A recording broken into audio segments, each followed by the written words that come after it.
সিমনি কোটশিলাতে সপরিবারে রয়েছে চিতাবাঘ। দুটি নয়, সিমনি জঙ্গলে রয়েছে 5টি চিতাবাঘ, জানাচ্ছে বন দপ্তর। কোটশিলা রেঞ্জের সিমনিতে বন দপ্তরের ট্র্যাপ ক্যামেরায় ধরা পড়েছে জোড়া চিতাবাঘ। এর আগেও ওই অঞ্চলে চিতাবাঘের উপস্থিতি প্রমাণ মিলেছিল। বন দপ্তর জানিয়েছে এই অঞ্চলে বন্যপ্রাণীর সংখ্যা বাড়ছে, যা বন সংরক্ষণের সফলতার ইঙ্গিত। তবে পাশাপাশি বাড়ছে সচেতনতার প্রয়োজনও। তাই এলাকায় ঘুরে সাধারণ মানুষের মধ্যে বন্যপ্রাণ ও বন সংরক্ষণ নিয়ে প্রচার চালানো হচ্ছে। বন দপ্তরের পক্ষ থেকে জানানো হয়েছে, এখনো অবধি ওই এলাকায় 5টি চিতাবাঘের উপস্থিতি জানা গেছে। চিতাবাঘের একটি পরিবার ও বাইরের এক অতিথির আগমন ঘটেছে জঙ্গলে বলে জানাচ্ছেন বন দপ্তরের আধিকারিকরা।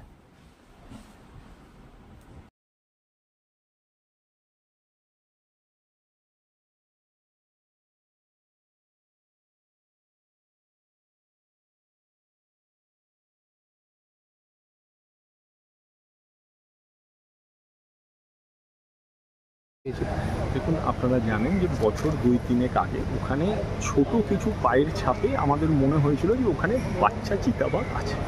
এখন আমরা যেটা দেখছি যে দুটি সাব অ্যাডাল্ট চিতা, মানে বাচ্চাগুলি বড় হয়েছে, তাদের বাবা মা আছে এবং আরেকটি নতুন পায়ের ছাপ আমরা পাচ্ছি। সব মিলিয়ে সংখ্যাটা 5 বলে আমরা আশাবাদী। মানে বাবা মা, 2 বাচ্চা সহ একটি ফ্যামিলি এবং একজন নতুন কারোর আগমন। খুব বৃষ্টিতে ধুয়ে যাওয়াতে রিসেন্টলি গত 1 মাস ধরে আপনারা দেখছেন পুরুলিয়াতে আমরা পুরুষ মহিলাটা এখনো বুঝে উঠতে পারিনি, যেহেতু ধুয়ে গেছে। আমরা খুব শিগগিরই সেটা পেয়ে যাব। মেল হতেও পারে, কারণ টেরিটোরিয়াল ফাইট। একজন, আপনারা তো জানেন, ওয়াইল্ড লাইফ, একটি মেল তার পরিবার নিয়ে বাস করছে, মানে আরেকটি মেলের হিংসা হবে, সেও চাইবে এর মধ্যে আসতে। ফিমেল হলেও ঠিক আছে, সে এই পরিবারের সদস্য হতে চাইছে। আমরা সেটা কিছুদিনের মধ্যে আশা করি জানতে পারবো।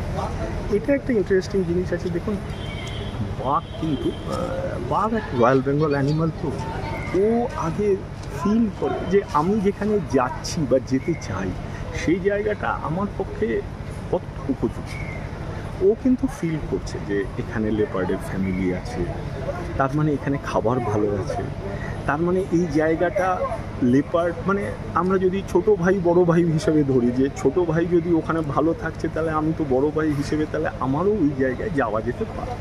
এবং এই সূত্র ধরে আপনারা জানেন যে ঝাড়খণ্ডে খুব রিসেন্টলি যে বাঘটি, পুরুষ বাঘ, বড় বাঘ, যেটাকে ওনারা ধরতে পারলেন, আমাদের যা ধারণা, আপনারাও নিশ্চয়ই লোকেশন দেখেছেন, একেবারে নদীর ধারে, শেষ বাড়িটা যাকে, আমার ধারণা ও এদিকেই আসছে।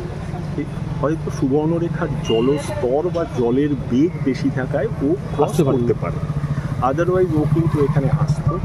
এবং সেটা হয় কোটশিলার দিক, না হলে অযোধ্যার দিকে ও কিন্তু নিজেকে আস্তে আস্তে বিস্তৃত করতো, নিজের টেরিটরিটা।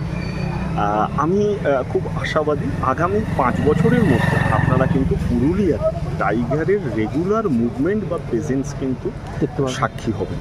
এবং আমরা যে অলরেডি, আপনারা আজকে আমাদের বন মহোৎসবে মাননীয় মন্ত্রী বলেছেন যে আমরা অনেক রকম পরিকল্পনা নিচ্ছি, জঙ্গলের বিস্তার আরও বাড়ছে। আশা করি পুরুলিয়াবাসীর পক্ষে এটা একটা ভালো খবর হবে। আগামী যে 5 জন দেখা গেছে, এরা কোন প্রজাতির? এটা কমন ইন্ডিয়ান লেপার্ড, যেটা আর কি, মানে চিতা বাঘ, চিতা নয়, চিতা বাঘ, কমন ইন্ডিয়ান লেপার্ড। অর্থাৎ আগামী দিনে পুরুলিয়াকে বাঘের একটা আস্থানা বলা যেতেই পারে। হ্যাঁ, এবং বাঘ সংখ্যা বাড়ছে, পরিবার হচ্ছে, এবং এরা কিন্তু এমনি এসে বসে যাবে না কোথাও। এরা যখন দেখবে যে এর চারপাশটা অনেকটা ঠিকঠাক আছে, আমি খাবার পাচ্ছি, জল পাচ্ছি এবং আমি থাকার জায়গা পাচ্ছি, সব মিলিয়ে পুরুলিয়ার ল্যান্ডস্কেপটা কিন্তু আদর্শ টাইগার হ্যাবিটেট বা টাইগার ল্যান্ডস্কেপ হিসেবে তৈরি। এবারে ব্যাপার হচ্ছে যে এই যে টাইগারদের